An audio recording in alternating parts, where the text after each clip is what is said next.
Mateus 5, versículo 17. Você encontrou, diz amém? Não encontrou, diz não amém? Todos encontraram. Que bom. Olhe para mim. Um dos textos, na verdade, um dos evangelhos, o meu evangelho favorito é o evangelho de Mateus. E uma das coisas mais legais no evangelho de Mateus são os sermões que estão contidos nele.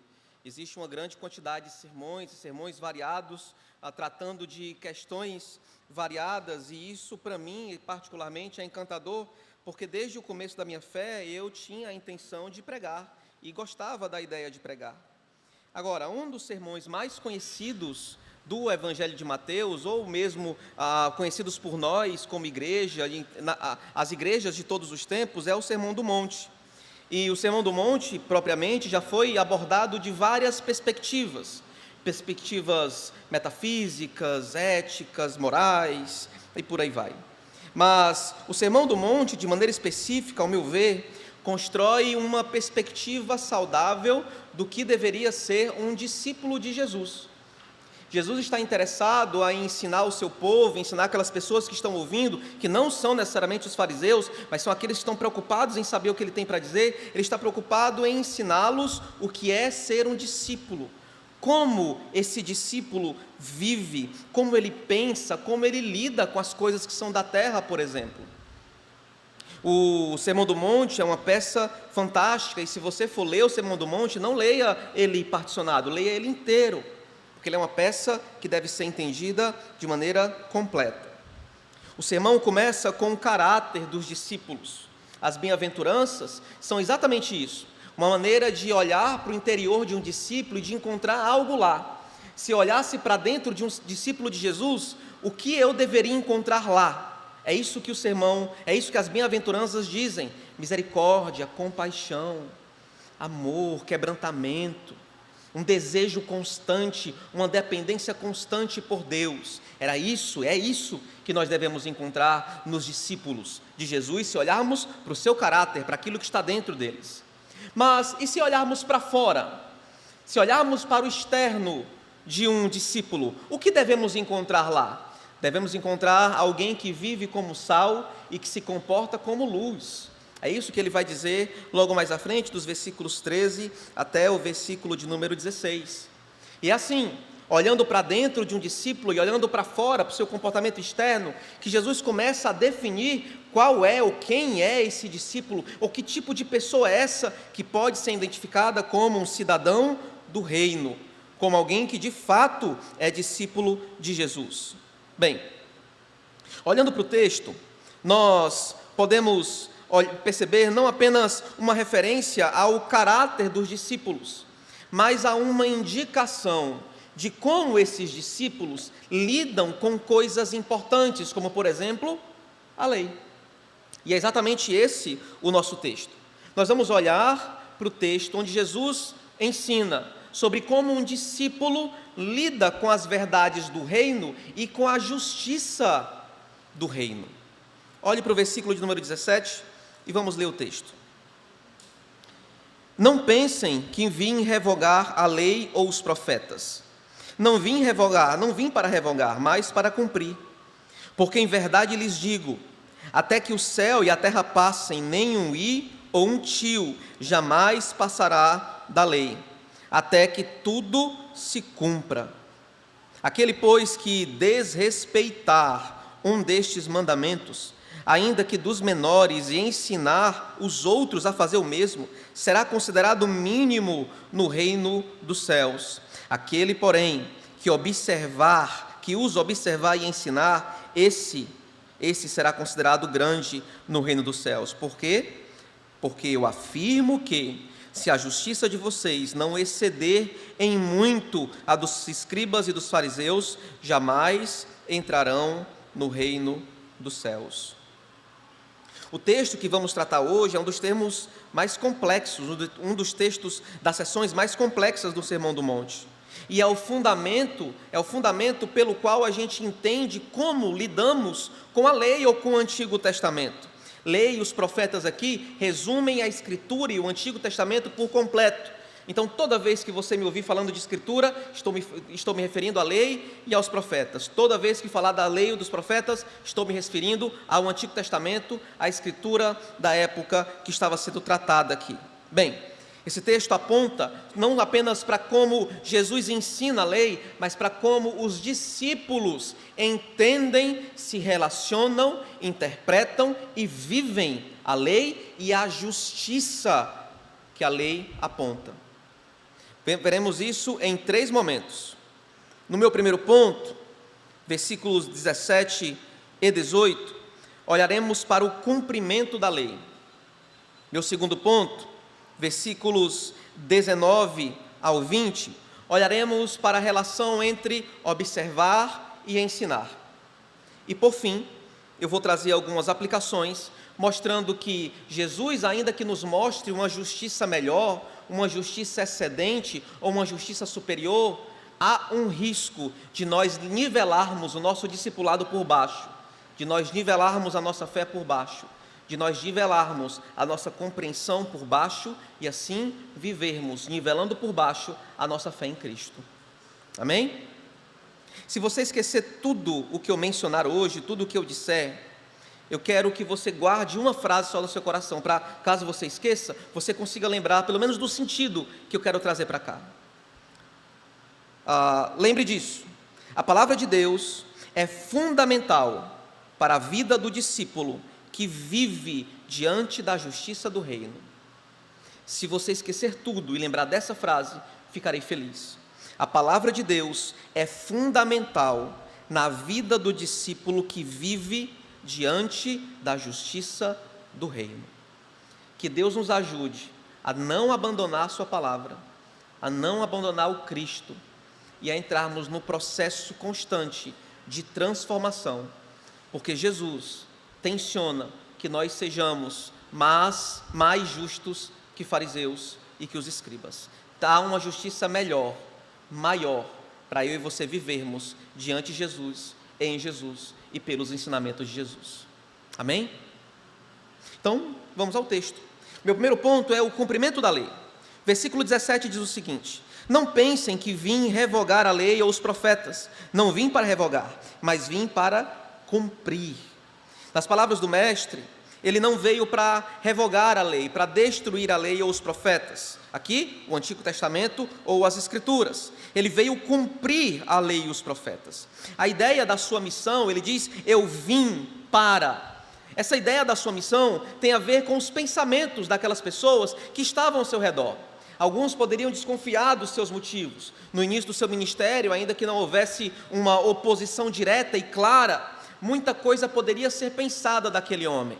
Então, ele diz, não pensem que a minha missão, que o motivo da minha vinda é revogar a lei e os profetas. Ao contrário, o motivo da minha vinda, a minha missão e o meu propósito é cumprir a lei e os profetas. Jesus deixa claro que o seu objetivo não é revogar. Ele não quer destruir a intenção, ele não tem intenção de acabar com a lei, ele não tem intenção de destruir o Antigo Testamento, de rasgar as suas páginas. Pelo contrário, há uma tensão aqui entre revogar e cumprir, entre destruir e estabelecer. A palavra revogar pode ser entendida também como abolir, pode ser entendida também como destruir ou tornar inútil, mas em sentido metafórico, em esvaziar o sentido. Jesus não veio então tirar o sentido da lei, esvaziar o seu sentido, desatar a lei, torná-la inútil. Pelo contrário, o objetivo de Jesus é cumprir essa lei, tornar ela como algo cumprido, cheio. Esse é o sentido, em geral, da palavra cumprir. Mas para mim, o sentido, a ideia que Jesus está trazendo aqui é uma claríssima. A ideia não é cumprir de obedecer simplesmente, é cumprir de encontrar o seu cumprimento, a sua realização. É como se fosse uma promessa que foi feita e depois de muito tempo foi realizada. Então o que Jesus está dizendo aqui é o seguinte: eu não vim destruir a lei, eu vim realizar a lei, eu não vim revogar a lei, Eu não vim jogar a lei fora. Na verdade, eu estou aqui porque eu mesmo sou o cumprimento das intenções da lei. O que Jesus está dizendo é que aquilo que a lei intencionava, o tipo de figura, o tipo de homem justo, piedoso, santo, perfeito que a lei intencionava, era cumprido nele. Então, se existe alguém que é justo, piedoso, santo, perfeito, essa é a figura da lei, essa é a figura que a lei intenciona. Jesus então se coloca como essa figura. Jesus revela que a sua intenção então é afirmar aquilo que a Escritura afirma, é afirmar aquilo que o Antigo Testamento afirma. Ora, como Jesus iria revogar a lei ou revogar o Antigo Testamento, se ele mesmo é o cumprimento do Antigo Testamento? Como ele diria então que o Antigo Testamento não serve, se ele é o cumprimento do Antigo Testamento? Se ele é a realização dos princípios, das intenções do Antigo Testamento? O Antigo Testamento ansiava por um novo Adão. O Antigo Testamento ansiava por um homem perfeito que viesse da parte de Deus, e esse homem perfeito que veio da parte de Deus chegou, e o nome dele é Jesus, e ele foi chamado de Cristo. Nesse sentido, Jesus é a figura central do modelo discipulado. Jesus se coloca como aquele por meio de quem e em quem todo discípulo vai entrar em contato com a realidade da lei, com a realização daquilo que é o Antigo Testamento, com a clareza das intenções daquilo que é o Antigo Testamento. Dessa maneira fica mais fácil entender a justificativa das Escrituras, a justificativa de Jesus, que coloca as Escrituras aqui em termos de eternidade. Olhe para o versículo de número 18. Porque em verdade lhes digo, que até que o céu e a terra passem, nem um i ou nem um tio jamais passará da lei, até que tudo se cumpra. Duas frases são importantes aqui. A primeira, até que o céu e a terra passem. A segunda, até que tudo se cumpra. Alguns interpretam essas duas frases como diferentes, outros interpretam essas duas frases como complementares, outros interpretam essas duas frases como paralelas. É um texto muito complicado, mas na minha concepção, naquilo que entendo, o que Jesus está dizendo é que há um futuro escatológico para os discípulos, e a própria lei, o próprio Antigo Testamento, porque a própria lei e o Antigo Testamento falam dele e encontram o cumprimento dele, a própria lei e o próprio Antigo Testamento irão durar até que todas as coisas se cumpram. O que Jesus está dizendo então é que no Antigo Testamento aquilo que foi dito dele se cumpriu, mas há uma série de coisas que ainda se cumprirão. Se você olhar para o livro de Daniel e compará-lo com o livro de Apocalipse, você vai perceber que a lei fala do futuro e não apenas olha para o passado. Se você olhar para textos como Isaías, como Miqueias, você vai ver que a lei fala do futuro e não apenas de coisas sobre o passado. Se olharmos para o Antigo Testamento, segundo Jesus, olhamos também para as coisas do fim, e a própria lei não se torna obsoleta com o cumprimento dela em Jesus. Na verdade, ela se estabelece. O que Jesus está fazendo é montando o seu argumento, fortalecendo o primeiro versículo. Eu sou o cumprimento da lei. Por esse motivo, por causa disso, a lei não passa até que ela inteira se cumpra. Nesse sentido, nós podemos ter a certeza de que a fé cristã também lida com o Antigo Testamento, que a fé cristã também lida com a lei e os profetas, que a palavra de Deus também é palavra de Deus no Antigo Testamento, que as Escrituras sagradas de Gênesis até Crônicas também são Escrituras sagradas. A ideia de um i ou de um tio que não caem ou que irão se cumprir faz referência a uma letra no hebraico e a um tracinho que traz diferenças entre letras diferentes. O que ele está dizendo é que nenhuma letra cairá, nem um pequeno hífen, nem um pequeno traço da lei cairá, tudo irá se cumprir. Jesus então aponta para ele como cumprimento das intenções da lei, e agora apontando para a lei, faz-nos entender que nos voltarmos para ele é também nos voltarmos para aquilo que Deus disse, acreditarmos naquilo que Deus disse, nos colocarmos diante daquilo que Deus disse. Nesse sentido, a palavra de Deus, a palavra que Deus deixou escrita, é essencial para todos os seus discípulos. O que Jesus está deixando claro aqui é que a maneira como ele lida com a lei não é uma maneira de desprezo. Ele não traz desprezo à lei, ele não vem destruir a lei. Ele fala, na verdade, da importância do Antigo Testamento para os seus discípulos. Se pensarmos assim, veremos que não há discipulado sem palavra de Deus. Nós não somos discípulos de Jesus se não lidamos com a palavra de Deus, se não aprendemos da palavra de Deus, se não escutamos a palavra de Deus, se não lidamos com a palavra de Deus. Porque, sinceramente, a palavra de Deus, meus irmãos, é fundamental para a vida de todo discípulo que está diante da justiça do reino.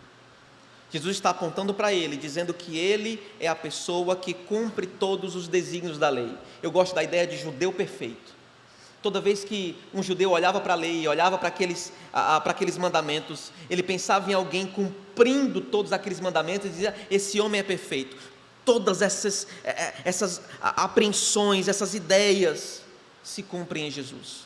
E porque se cumprem em Jesus e baseados em Jesus, o próprio Antigo Testamento realizado em Jesus permanece como ensino de Jesus, não caindo, não sendo destruído, mas se mantendo em sua realidade. Agora, a partir do versículo 19, nós vamos olhar para a observância da lei e para o ensino da lei. Versículo 19 diz o seguinte: aquele, pois, que desrespeitar um destes mandamentos, ainda que dos menores, e ensinar os outros a fazer o mesmo, será considerado mínimo no reino dos céus. Aquele, porém, que os observar e ensinar, esse será considerado grande no reino dos céus. Há uma nova tensão aqui. A primeira tensão entre revogar e cumprir. A nova tensão entre desrespeitar e obedecer. Entre desrespeitar e ensinar o desrespeito, entre obedecer e ensinar a obediência. Estamos diante de um desdobramento dos primeiros ensinos. Estamos diante agora de um mandamento, ou de uma instrução que dá continuidade àquilo que estava sendo dito no texto anterior. Aquelas verdades do Antigo Testamento não eram desprezadas, mas poderiam ser desprezadas por muitas pessoas. Jesus, então, olha para aqueles que desprezam o Antigo Testamento, para que desprezam a Escritura, ou para aqueles que pervertem a Escritura, ou que erram no seu entendimento, e aponta agora um tipo de desonra para eles. Aqueles que desrespeitam, que destroem, ou mesmo que desobedecem e ensinam desobediência, esses encontram desonra. Ser mínimo no reino dos céus aqui tem a ver com essa ideia de desonra. Ser mínimo, ser pequeno, ser maior, nesse texto parece ter um paralelo que mostra aqueles que são honrados e aqueles que são desonrados. Então, desobediência nesse sentido, e ensinar a desobediência, é sinal de desonra. Desrespeitar, destruir, abandonar, desamarrar a lei, tratá-la como algo não importante, adicionar coisas à palavra de Deus e ensinar como se fossem palavra de Deus, esse tipo de coisa, tudo isso traz desonra. Os discípulos não são marcados pelo desrespeito à palavra. Pelo contrário, os discípulos têm que lidar com a palavra de maneira santa, justa, honesta. E aquele que ensina aos discípulos a lidarem com o Antigo Testamento e com a palavra de Deus, é exatamente aquele que é o cumprimento dessa palavra. É exatamente aquele que veio para cumprir as intenções da lei. Aquilo que a lei diz de fato é a busca. Aquilo que o Antigo Testamento, a palavra de Deus, a Escritura diz de fato, é de fato a preocupação do discípulo. É por isso que você vai ver nos versículos 27 até o versículo de número 48, Jesus corrigindo compreensões erradas. Às vezes, tirando entendimentos humanos. Às vezes, tirando desdobramentos pecaminosos. Olho por olho e dente por dente. Quantas vezes alguém não usou essa expressão ou esse texto para justificar a própria vingança? Olho por olho, dente por dente, não é a justificativa para um desejo de vingança interminável. Porque se é olho por olho, dente por dente, você me faz um mal, eu te faço um mal. E já que eu te fiz um mal, você me faz um mal. E já que você me fez um mal, eu te faço um mal. E assim vai ad eterno. O que Jesus está dizendo então é que olho por olho, dente por dente, não deve ser usado para replicar maldade.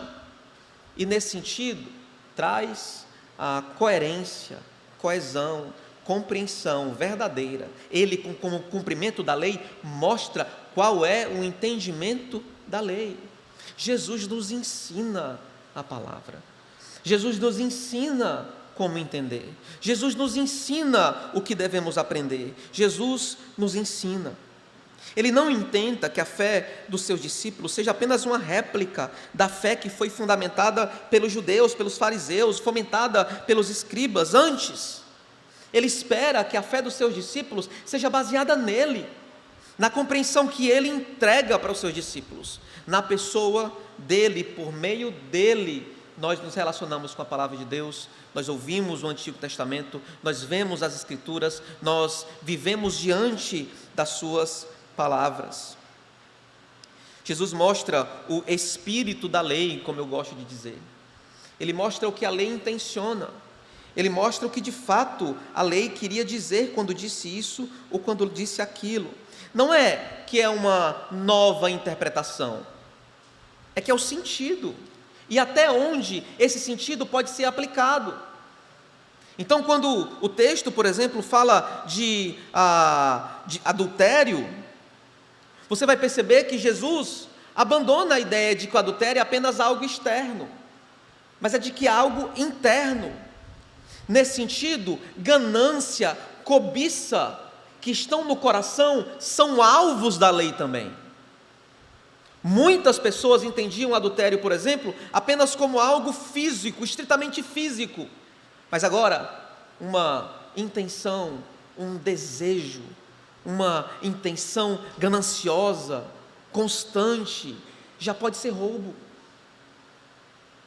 Nesse sentido, Jesus não apenas mostra o espírito da lei, mas aplica esse espírito ao lugar devido, ao coração dos seus discípulos.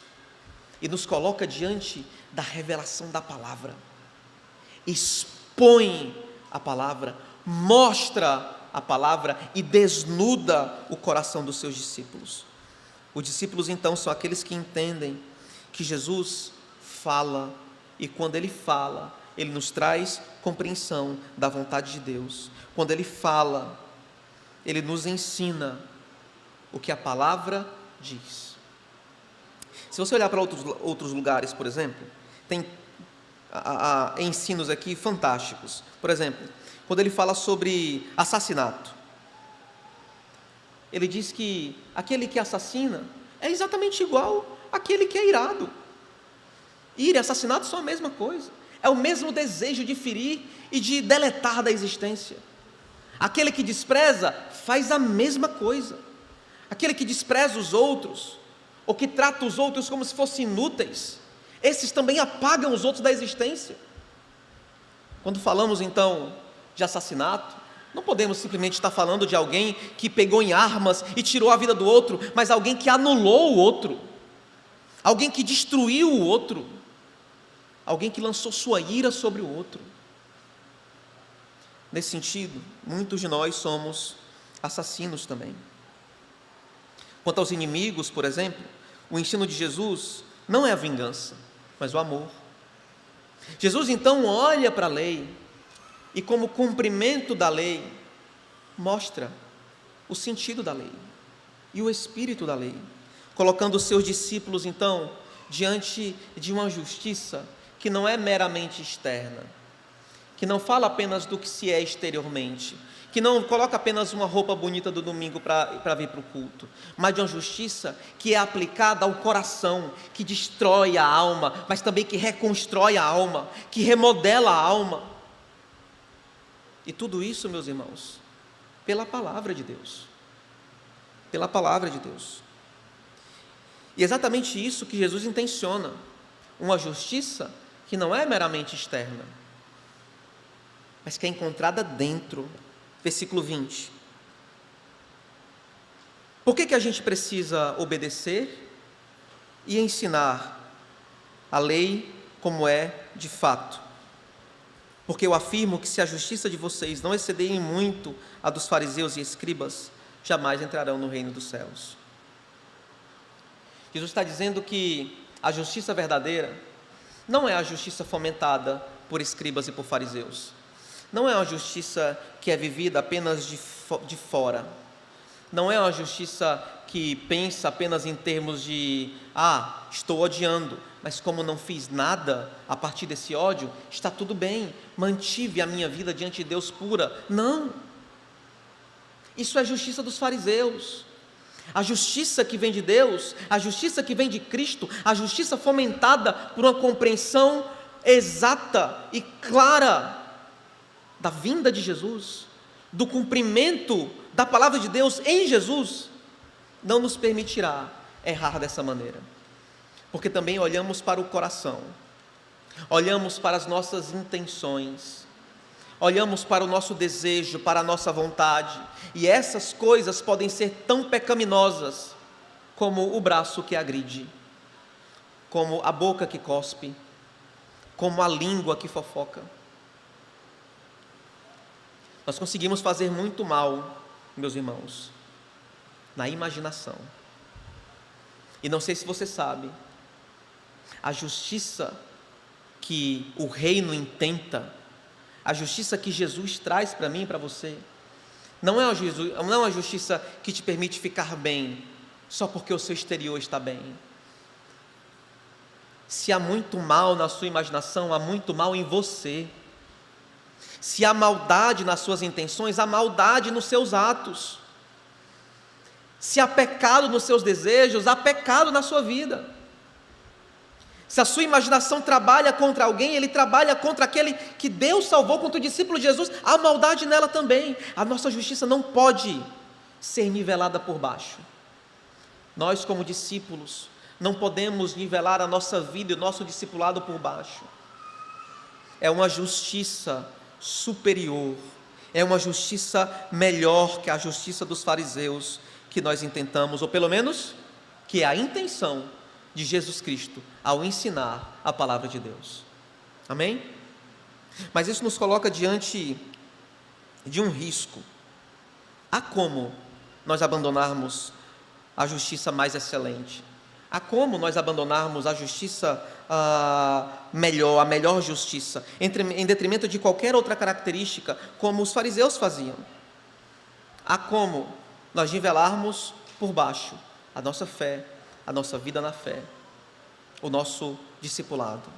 E é sobre isso que eu quero falar, e aqui eu já entro nas minhas aplicações. Nós podemos nivelar por baixo o nosso discipulado e a nossa vida na fé, meus irmãos. Nivelamos por baixo, vivemos uma justiça inferior, em um discipulado enfraquecido, toda vez que deixamos de viver diante daquele que é o cumprimento da lei e dos profetas. É incrível que em muitos momentos, aqueles que são discípulos de Jesus, consigam passar tanto tempo sem Jesus.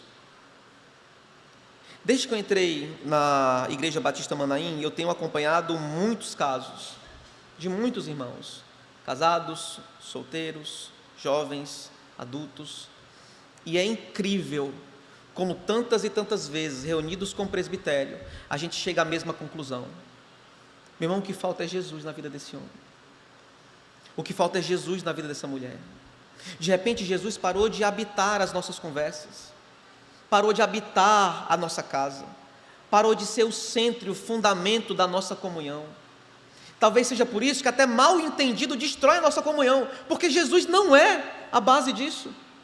Se algo tão ínfimo, tão pequeno, nos abala e nos destrói, como igreja, como povo, como aqueles que têm fé, se algo tão ínfimo nos para, será que é Jesus o fundamento do nosso discipulado? É impossível, meus irmãos, viver sem Cristo. Viver sem Cristo é viver uma justiça inferior como a dos fariseus. Viver sem Cristo é viver um discipulado enfraquecido, capenga, porque é discipulado sem Deus, é discipulado dos fariseus. Jesus denunciou esses homens e disse: ora, vocês vão atrás de um prosélito, depois que encontram um discípulo, vocês transformam ele. Transformam em quê? Em pessoas mais parecidas com o diabo. É isso que vocês fazem, porque não há Jesus aqui. Se não houver Jesus em nossa vida, se Jesus não for o dono dela, se Jesus não for o dono das últimas palavras, das primeiras e das últimas, o nosso discipulado enfraquece, a nossa fé enfraquece. E talvez seja esse um dos nossos problemas. Não há quem consiga te aconselhar, não há quem consiga dizer nada para você, porque Jesus não é o teu Senhor, porque Jesus não é o seu dono. Porque se Jesus fosse o seu dono, você ouviria Jesus. Não. Mas porque nós abandonamos muitas vezes o nosso Cristo para viver um discipulado falso, externo, capenga, fraco, nós acabamos deteriorando e nivelando a nossa fé por baixo. Parece que ser discípulo é isso. Parece que ser discípulo é exatamente isso, é ser de fora. É parecer. E de repente você se encontra com o mestre, e quando ele expõe seu coração, parece que você não caminhou nenhuma légua, mas é claro, rápido você o abandonou. Meus irmãos, não há discipulado sem Jesus. Você não pode viver sem Jesus. A sua casa não vai prevalecer sem Jesus. Aliás, pode, e eu acho que esse é o grande risco. Estava até brincando, acho que com a Fernanda aqui hoje. O grande problema de você estar em pecado e cego para isso, né, é o tempo passar, você continuar cego, e quem for te avisar que você estava mal era Jesus. Esse é o grande risco, de você de repente rejeitar a exortação de todo mundo, e no final, se encontrando com Jesus, você perceber que você não era discípulo, porque o abandonou. Eu vejo lares destruídos, eu vejo vidas se afastando de Jesus, eu vejo pessoas abandonando Jesus pelas coisas mais ínfimas, mais bobas. Eu vejo gente abandonando Jesus por namoro, eu vejo gente abandonando Jesus porque quer estar certo e ganhar a discussão. Eu vejo gente abandonando Jesus para fumar maconha, para usar vapor.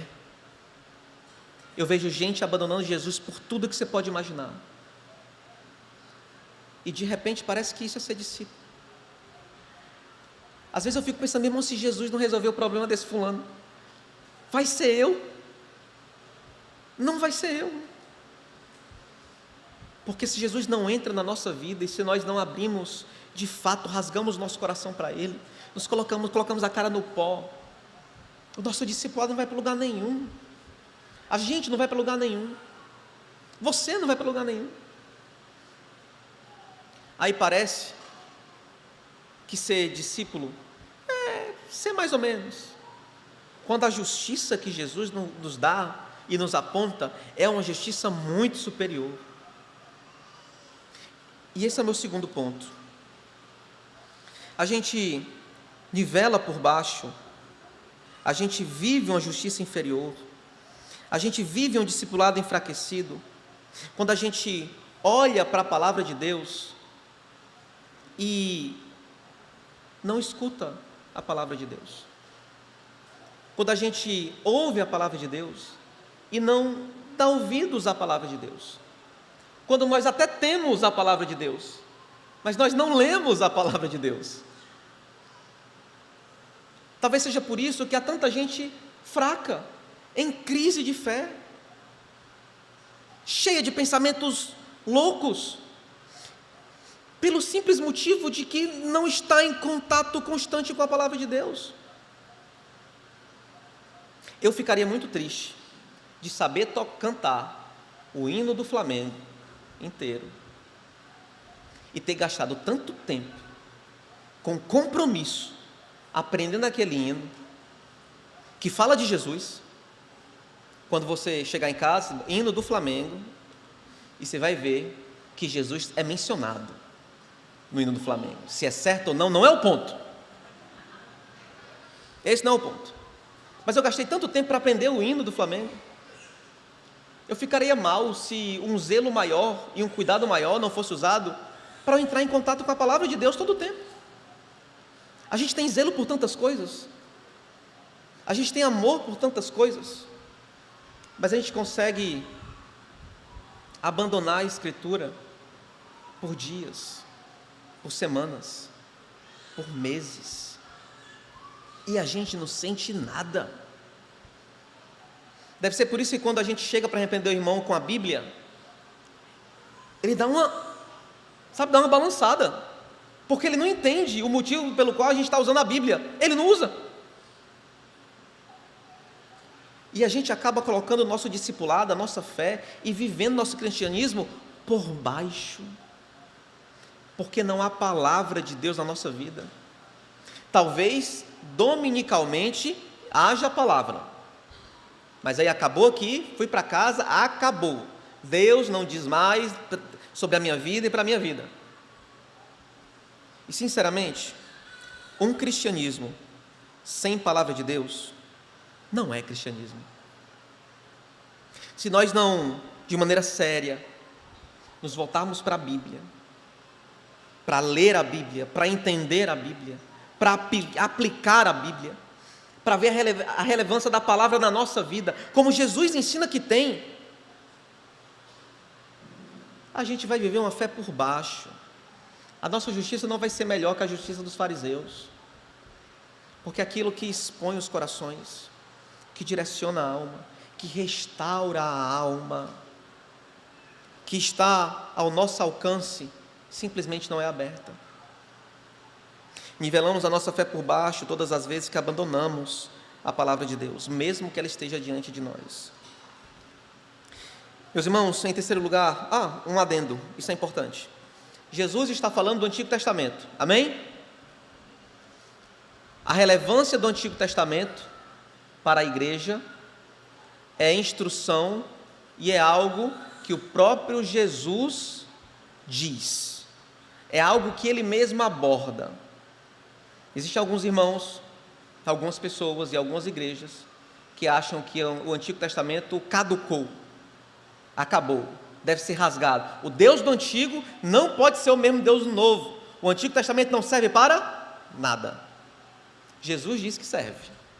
Aí você briga com ele depois, você resolva com ele, porque se ele diz que serve, eu não vou dizer que não serve não. Como é que a gente lida com o Antigo Testamento então? Aprendendo com Jesus, amém?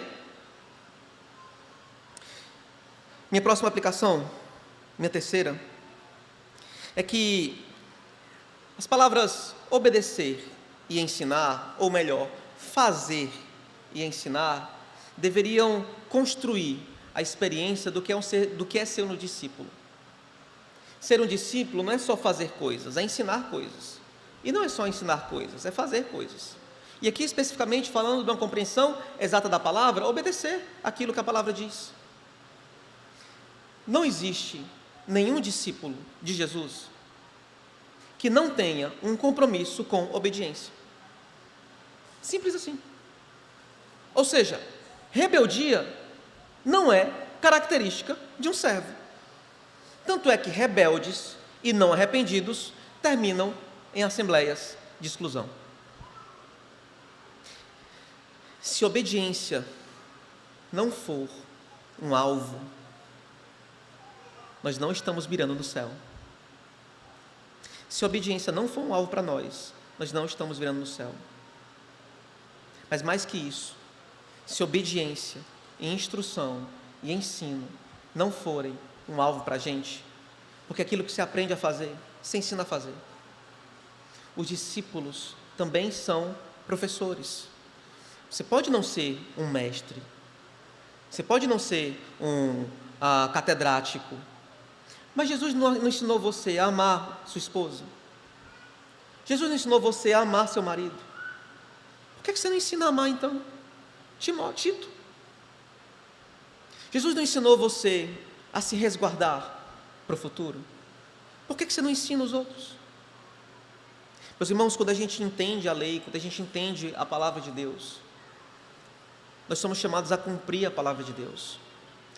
Tudo aquilo que Jesus nos manda cumprir deveria ser cumprido. Tudo aquilo que Jesus nos manda amar deveria ser amado.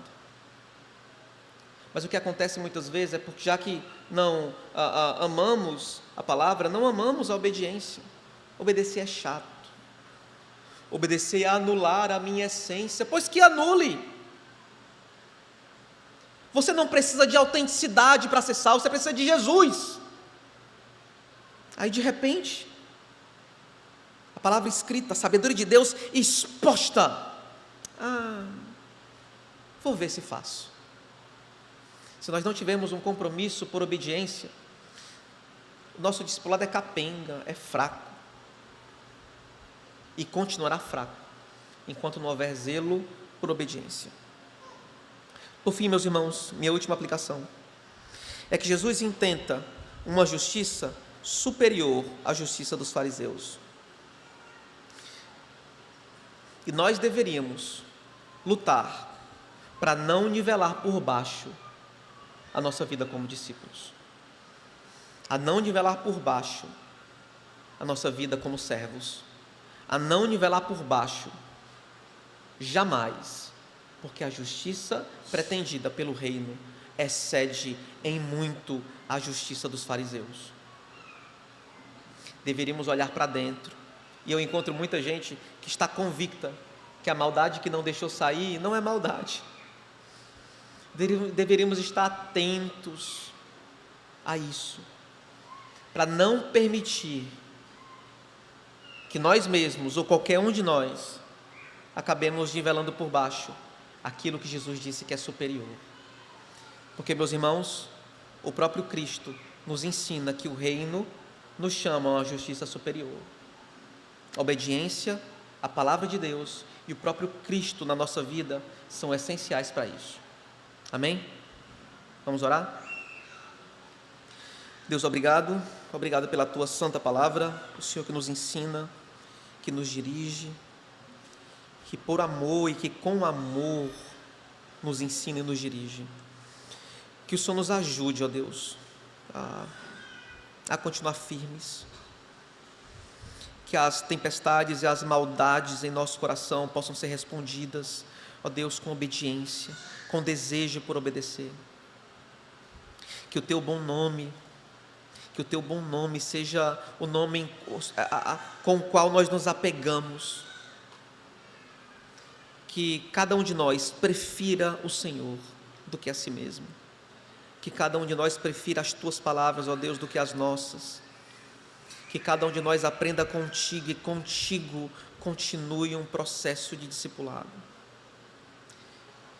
Que nós, Teus discípulos, possamos estar na igreja, no culto, não para sermos simplesmente afagados, mas que essa justiça nos aponte um processo de mudança, ainda que doloroso, ainda que demorado, porque viemos aqui para sermos justos, para aprendermos justiça, para obedecermos diante daquilo que o Senhor disse.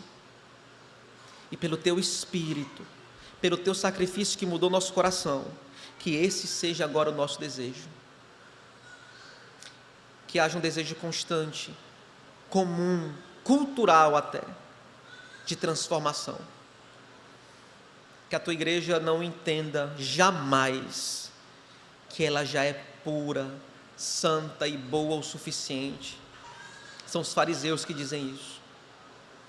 Que nós possamos nos entender como limitados, fracos, necessitados, e assim estarmos sempre diante em humildade do Senhor, que nos muda, que nos transforma, que nos justifica, que nos ensina, que possamos Te amar mais, Te obedecer mais e alcançar a justiça pretendida pelo Senhor. Em nome de Jesus. Amém.